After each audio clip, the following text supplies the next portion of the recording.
My name's Justin. Back in May last year, I was out for the paddle. On the way back, I came across a car that was upturned in the water and rescued 2 people from inside. Getting in the car was really difficult.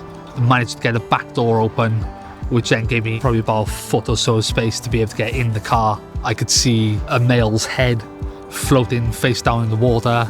At that point, there was no response, and I made the decision to go for his wife first, and they was drowning in the front seat. I managed to pull her out, so whilst holding on to her in one hand, I went back in and reached for the husband. He came out completely unconscious, agonal breathing, holding him in one hand, her in another hand, having to let go and do compressions. And yeah, the second he opened his eyes, it was relief.